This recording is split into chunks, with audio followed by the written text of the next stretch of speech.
Hello and welcome to the Writers Workshop with Flutter Priest and Milk. Again, Um, this episode, we're going to read, review, and narrate um, Love the One You're With by CinnemonSwirlTheBearded. It is tagged for romance, sad, slice of life, rated everyone, is only one chapter long, and has the following description. Love is certainly a funny, wonderful thing. Cadance never expected it to grow into something so painful for her. Try as she might, she can't hide it forever, not from herself, and certainly she can't hide it from her husband. So, first impressions right off the bat is that this looks like it's going to be a story that involves polyamory, and it's taking love and still applying it to an E for everyone story is always kind of a risky business because you risk running into the cheese factor. But this is a sad story and it's not going to be played off for laughs. So I'm interested to go into this. And it's not just because of Cadance. Milk. Stop. no, I wouldn't assume. I wouldn't assume. What do you No, I think? mean, Is this the type of story that you would grab and read just off the cuff? probably not. It's not based really on characters or selection. It's just the romance side of stuff when it comes to like an already married couple. I don't really have desire to read into any of that. It's never really been my forte in terms. I'm more of like the pre-marriage, the build up to the love and the startup of the relationship and everything. That's more my speed. Right, right. And that's typically what you see in romance because it's really, really exciting to see,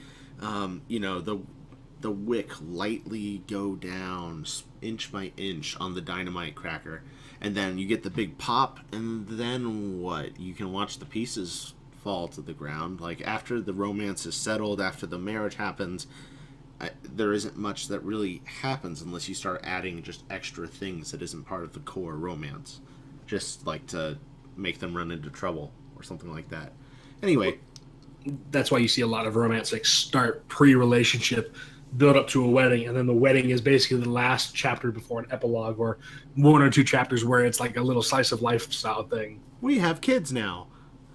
Oh, look, there's two of them. They look kind of like this and have similar attitudes, and we're already 5 years jumped ahead from one chapter to the next. Well, this is it. Goodbye. Yeah. So, But this one's a little different. 3,000 words. Let's jump right in. Twilight was going home, and that filled Cadance with an unusual sadness.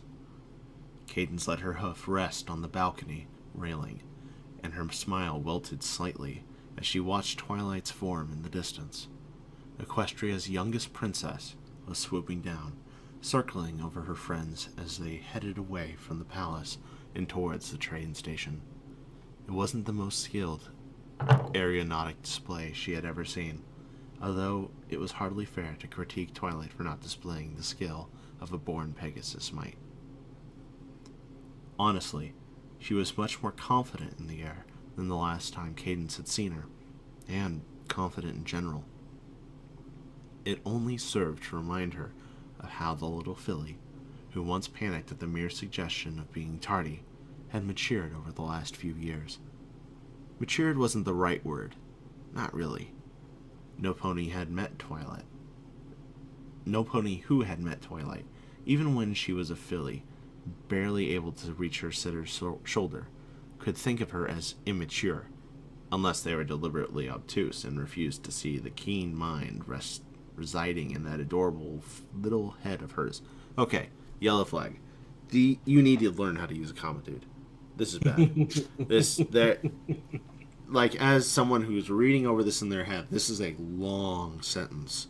There's in this entire paragraph 2 periods. It's really long. There's 3 periods. My mistake.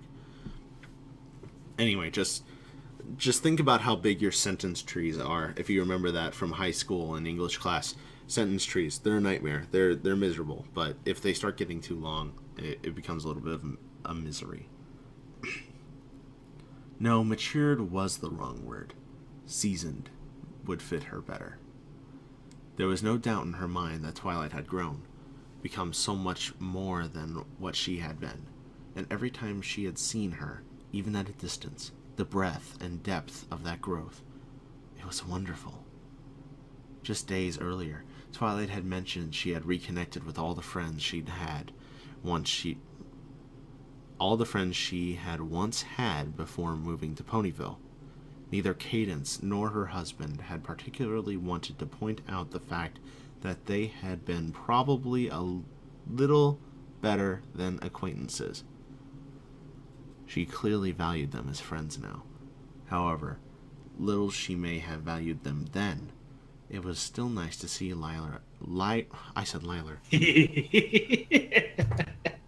I'm so sorry. I'm actually sorry. Oh, goodness.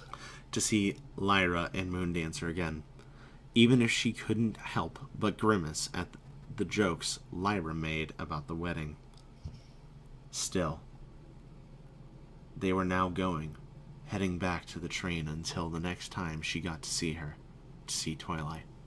All too often, they only really seemed to meet when the world was coming to an end, or as functionaries on separate sides of a political thing, the sort of thing that wasn't fun for ponies like herself, and really did very little to accomplish anything anyhow.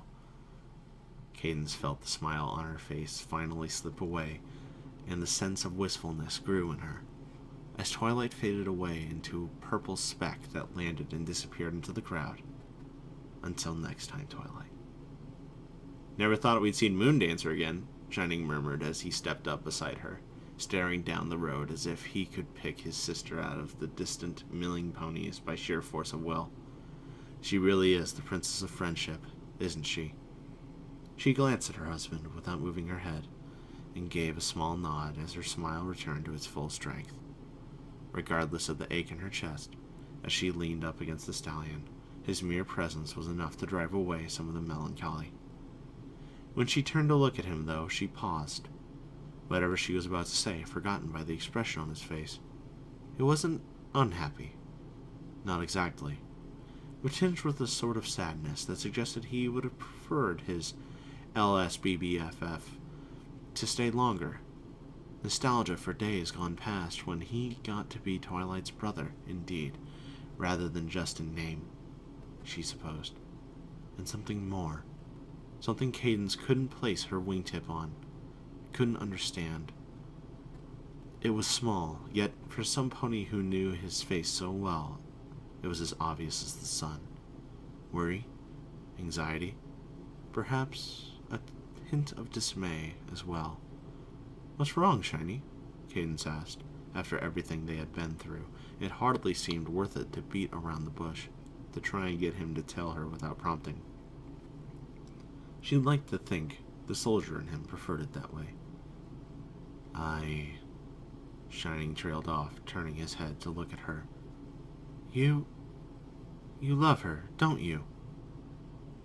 Cadance's chest twinged slightly, an icy shiver of fear running down her spine at the question. It took her a moment to regain her composure. "Of course I do, Shining. She's almost my sister, for Celestia's sake." Her husband bit his lip, glancing away as if seeking respite for something unpleasant. "That's not what I meant, Cadance. You don't love her as a sister. Not truly. I think in the past, maybe.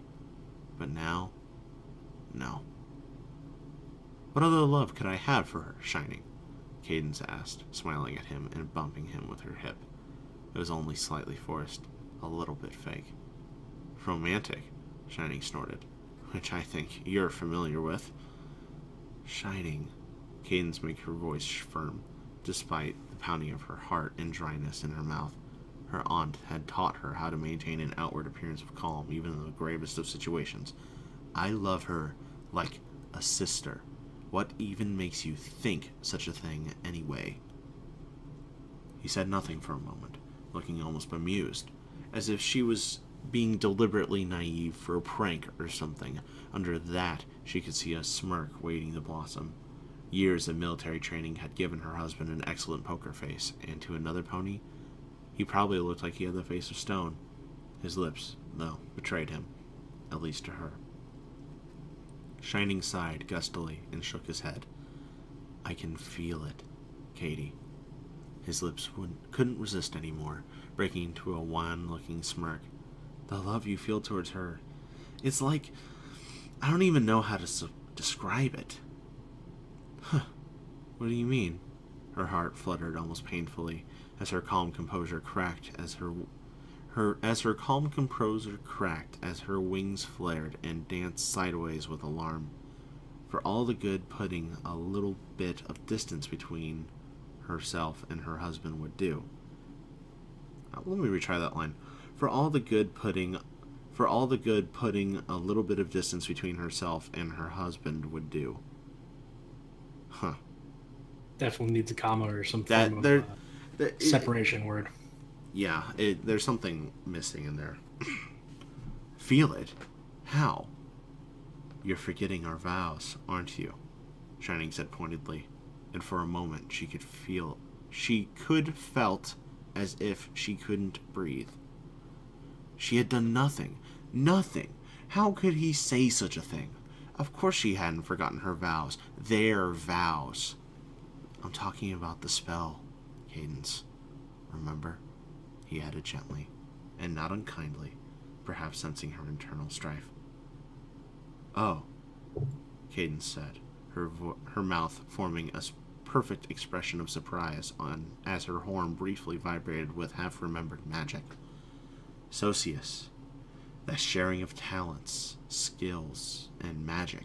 Most ponies didn't realize that the spells cast on them during their final taking of vows wasn't merely a bunch of pretty lights, or merely symbolic. It joined them, allowed them to share in each other's talents and essence on a much more personal and intimate level. In the most basic sense, it allowed the other to use one's magic as if it were their own. Of course, for most ponies, the effect wasn't nearly as pronounced, even if the other pony got a deeper sense of yourself. For powerful ponies, though, the depth of the connection forged by the Socius spell was much deeper. For her, it meant suddenly being able to shield a whole city, and for Shining, it meant. And Shining was right. She had forgotten. Born a Pegasus and raised as an Earth pony, then, only then, raised as a princess, magic, spells, and such were a foreign thing to her, and Socius was very much unicorn magic. The minutiae weddings had never held much appeal to her. I don't think minutiae is used that way. No, I think that might just be because minutia is like a word for an amount, like a small amount, right? Yeah. Well, unless he means like tiny weddings out in small. I don't know. We're delving into lore here now, and this is a complete left turn from what I expected. Yeah. Okay. All the pomp and to-do of a ceremony didn't matter much in the face of love. Real, true love. As genuine and pure as the ringing of a bell. That's how she felt for Shining. And that was what mattered. Which was fairly problematic, considering she also felt that same real, true, clear as ringing bells love for her little sister-in-law. Merely thinking it as painful, and she had kept it hidden for so long from her friends, her aunt, her husband, herself. The cheese factor is off the scales. Shining must have noticed her reaction, silent through the thoughts flitting through her head might have been, and his self-assured smirk faltered. He took a step towards her, closing the gap between them, before saying softly, "I'm not mad, Katie." "I love you," Cadance said, taking a step sideways and turning to face him head-on. Her vision blurred, and she had to blink hard to clear it away. This was wrong. All wrong. "I do, Shining. You know I do." "I know, mi amore." She had always loved the way he had turned her horrible name into something filled with true affection and desire. His soft nuzzle against her neck followed her, even as she stepped backwards and found herself out of balcony to escape to, and punctuated the soft affections with a kiss, before looking her directly in the eyes. "Don't think I don't know that. The only reason I know is because the love you have for her is what you have for me. I... She wasn't trapped, but she couldn't bring herself to push him away either. Why was he doing this to himself? How long? Not too long, Shining admitted into her shoulder, his hot breath curling around her like a hug of a different sort. Or a while. I didn't understand it at first, I think, and there was always so much going on. There was a pause, and he pulled back. Probably didn't want to believe it either. It's only a crush, Shining, Cadance said after a moment, resolutely putting her everything into the lie, which, of course, he saw through immediately. You know it isn't. He shook his head, turning and looking out over the horizon, where a train could be seen just leaving the station. Or are you saying you've only got a crush on me, too? What? No! Cadance started and sighed, following her husband's gaze out the Empire till the two of them ruled together. It'll never be more than a crush, Shining. I promise you. It won't be. We both know it should never even be that. Perhaps if I were a better mare, or a better... Shining's hoof gently cut her off, pressing against her lips and holding them shut. I've always known you've had a big heart, Katie, he said after she stopped trying to speak around his hoof. Bigger than most ponies will really show or understand, and I can see why. Her husband turned back towards the city, his eyes flicking back and forth, following love, those twisting, pulsing strings of motes of purest gold and vibrant silver. How could she have missed it? Briefly, she wondered if this was how she looked to other ponies when she watched love lines dance through the air.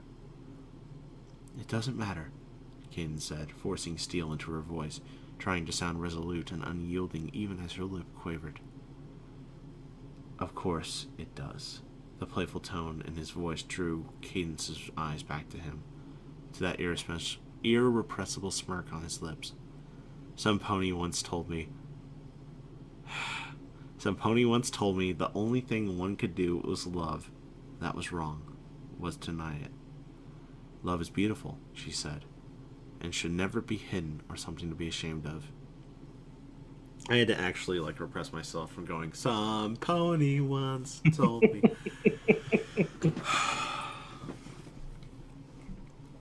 She smiled despite the situation.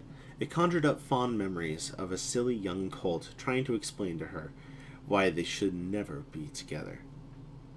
She sounds like a wise mare indeed, Cadance said, sounding more amused than she really intended.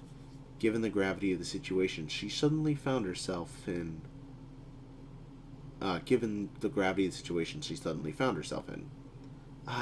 She shook herself, ruffling her feathers in a very unladylike fashion. Even if I... It doesn't matter, Shining. It doesn't. She doesn't want to see me that way, and I could never think of acting on those feelings, not if it meant hurting you. And it would hurt her, too, because she'd see it for what it was. Betraying you. Is it? Betrayal, I mean? He asked, his expression neutral as he turned to watch the city go about its day, unaware of the crisis in the royal family. At least, it felt that way to her. I won't lie to you, Cadance. It did hurt at first. A bit. When I first understood, I was feeling between you and her. His voice was so strained.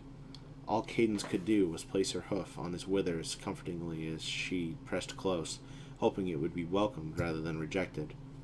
Shining smiled at her briefly, and pressed back against her, nestling under her wing. It seemed to draw strength from her presence, which made her smile hopefully. It was never easy, being her brother, Shining continued. Cadance's smile slipped, even though he sounded happier. There was an undeniable bitterness to the words, if not the tone. It's like that old song, anything I could do, she could do better. She was always smarter than me, more capable than me, braver, too. She could do things with defensive magic that I couldn't even conceive of until she showed me how. He bit his lip and sighed heavily. I suppose it's only reasonable she'd win your heart without even trying to. Oh, Shining, Katie couldn't help herself. He pressed her muzzle against his neck and kissed him gently. You never had to win my heart. I loved you from the moment I saw you. And you are smart and brave and capable. Never think you're not. And she faced Nightmare Moon without a lick of training, though, Shining said wistfully. In Discord. Do you really think my aunt was teaching her nothing but books, Shining? She may not have gone through boot camp, and she trained her just as hard. Cadance shook her head, recalling her own training that Celestia had insisted she undertake so she could defend herself. Not that it helped against Chrysalis. Luna had threatened her with a refresher course, but thankfully the reappearance of the Crystal Empire had put that off, and she seemed to have forgotten about it. Shining shook his head. That wasn't my point. My point is that I understand. I think I've gotten a better understanding of who you are, inside, than I ever had before I married you, and I'm okay with it. Shining suddenly grinned and turned to her. It's funny, she asked me once what I had done to get you to marry me, and I told her that you weren't just getting a husband, but a sister too. Her husband paused, and his smile slowly melted into a more neutral, serious expression. I don't mind sharing you, especially not with her, Cadance, if that's what's in your heart, and I'm not going to stand in your way. You should tell her. Cadance looked at him for a moment, the way he smiled at her, the honesty in his words. Perhaps it should have surprised her, except it didn't, not truly. She felt the truth of his love every day. How could she be surprised by his desire to make her happy, regardless of the cost? This would just be something they'd have to work through, together, as a couple. She kissed him, slowly and with meaning, the sort of kiss that promised things she was more than happy to make good on, later when they were alone. Then she pulled back and shook her head. No, Shining. But Cadance cut him off with her hoof. No, you're my husband, and I love you.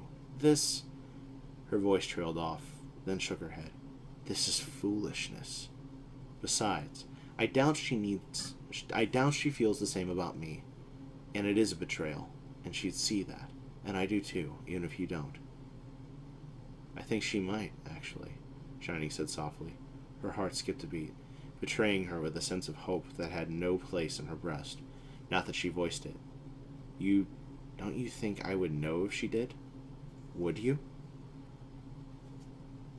She bit her lip. It had been so hard to see, the love between herself and her future husband. But if it were true, what if Twilight felt the same, and... She bit her lip harder, almost enough to draw blood. Her path was set, and anything else? Yes, Cadance said, forcing the self-doubt and question out of her head. And I think we should just drop it, Shining. It is what it is. But nothing will change, I promise. Shining looked at her, his expression mostly neutral, but with a hint of skepticism in his eyes, before he nodded and smiled. I stand by what I said, Cadance. You don't have to deny yourself. There was a pause, and he shook himself, brushing up against her. I suppose we ought to get back to our duties. She couldn't help but glance over her shoulder as the two of them stepped aside, and with a wing draped over her husband protectively, she could almost feel the beating of his heart. As she pushed her wistfulness aside for what could never be, she couldn't help but feel a tidal surge of affection for her husband rise up in her breast. So self-sacrificing. He'd really do anything for me. Anything to make me happy. Actually, Shining, love, she cooed and kissed him in the secret spot on his neck. I think I'd rather remind you just how much I love you. And that's the story. And then they fucked. Literally, and then they fucked. I want to hear... I have a lot of feelings about this story. And I'm going to say, technically sound, it was fine. There was grammar issues that we found as we were reading through. I'd even go about as far as to say that this story is worth upvoting. There's clear heart, there's clear feeling that's put into this, and there's a clear message that's put into this story. I would say the prose got purple at times, where nothing was really happening. There was just a bunch of details that was put in just to try and make it feel authentic without really adding to the story. But that said, there's a lot here that probably needs to be covered. I want to hear what you have to say first, Milk. I don't even know where to start with that one. I mean, because that's like a whole new realm for me in terms of thought process right there. Because I don't know where they're going with this now. I mean, there's a sequel, so I probably am going to read the sequel to see how that whole thing goes out. I'm definitely interested in it, but I don't know really if there's any resolution made other than that they fucked at the end, you know? Well, that's kind of a problem. Here's where I'm at. What do you think of the story technically? In far of the technicals, what the words are, the word combinations, the prose. What do you think of that? There were some commas that were needed, maybe some descriptions that could have been shortened a little bit because, I mean, while it was really good descriptions, he got a little bit wordy with it, a little bit wordy for my taste in terms of settings. He definitely had some extra words that he could have dropped out of sentences, shortened them up, and made them a little more concise. He kind of like, beat around the bush, kind of that stuff. Yeah. Real cheesy, like really fucking cheesy at points. Like, yes. We could have sliced that, slapped that on some fucking French onion soup, and served it at a restaurant. It would have been good. God, that sounds good. But that's not the point. I know, doesn't it? Go on. The background had a good bit of detail. There was enough that you knew where they were, what was going on around them, but at the same time, it wasn't the main focus, which was a very good thing. A lot of people like to put too much detail in, and it muddles everything. It was a very clear picture. Exactly. That's pretty much it on my part there. So as far as the technicals, I have to give it props. It's very positive. I have problems with the message. And I feel like that's not on me as a critiquer. I shouldn't be standing back and being like, no, the message of this story is wrong, because that is a personal opinion from me. I feel like I realize this is tagged sad. This is tagged slice of life. But the idea that Shining is hurt by Cadance, the idea that Shining is hurt by the feelings, and out of a feeling of, well, I've always been inferior to her anyway, I might as well share my wife with her. That's not a very healthy mindset.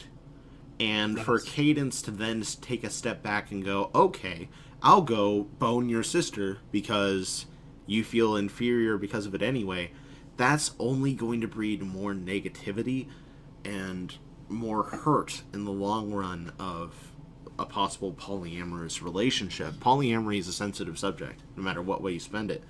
And there has to be mutual agreements, checks and bounds put in place, and basically Cadance is told here, yeah, no, go fuck my sister, do whatever. And that's not how negotiation works in these sort of relationship situations. That's just going to create more hurt in the long run. So I don't think that this is really... It doesn't feel authentic to me. It doesn't feel like what a real long-standing, long-running polyamorous relationship should be like. It feels unhealthy. But that said, I think you're trying to put forth a message here of it's okay to have crushes even though you're in a permanent relationship with someone, as long as you realize they're just crushes. And if you're not in a polyamorous situation, I think that's a fair message to send home. If you're not in a situation where you and your partner can agree to a polyamorous relationship, then the idea of love someone you're with rather than the possible idea of someone else, it's fair. Unless that, of course, your significant other is abusive, then that's different, and that's not on the table. Which I don't think was the point of the story, but Well, yeah, no, agree. So what do you think? That's my opinion of it. You said this is outside your wheelhouse. I'm interested. There's no wrong answers here. What do you think of the story? What do you think the story was trying to say? Because I think the story was effective enough that there's a very clear message. I don't know if I really caught the message, because I'm not like I don't know if it was directed to people who were in those styles of relationships, if it was simply just a message for people who've been around that kind of thing or not, but I don't think I really caught the message. Which is also very, very fair. And, it could be that I'm gleaning a message out of this from projecting rather than necessarily there's intending a message to be here. That's also very possible. So, I'm actually really interested. If I had the chance to talk with the author about this particular story, I'm really interested in what their goals were. And perhaps that's a sign of something that needs to be worked on. If you had a clear message that you wanted to drive home with this story, maybe there was things that needed to be done, things that needed to be cut down or built upon that would have driven that message home more effectively. I'm not going to say this is a bad story. I would go as far as to say this is a good story. But it's kind of unclear at moments. That's kind of my final verdict. What do you think, Milk? I'm kind of in the same boat. I would definitely recommend the story to people. It's just I feel like the message would be lost on them, because I don't know much about other people in their relationship, so I don't think they're going to end up being a target audience for a lot of this. Yeah, which I think is where the issue comes in, is that I wasn't a target audience in terms of this story. Yeah, I think I can agree with that. I don't think I was the target audience here either. I'm not sure what the target audience would be other than bronies. But bronies, ponies, pussy, haha. They fuck at the end. That's it. Stories. I would definitely love to have Cinna on so that he could sort of give us his thoughts on where he was going with it and give us a little bit of like author side notes to it. Yeah, and maybe in a future episode of Writers Workshop, we should pull him on and do the sequel to the story and get his opinion and talk to him about this story. I think that'd be really interesting. That would be great. So, Cinna, if you're watching this and you don't hate us at this point because we got the total message of your story completely wrong, hit us up. Let us know. But until then, what did you think of the story? Go ahead and leave a comment down in the comments below. Leave us some sort of feedback. Check out the story down in the description. This has been an episode of the Writers Workshop with Flutter Priest and Milk. Bye again.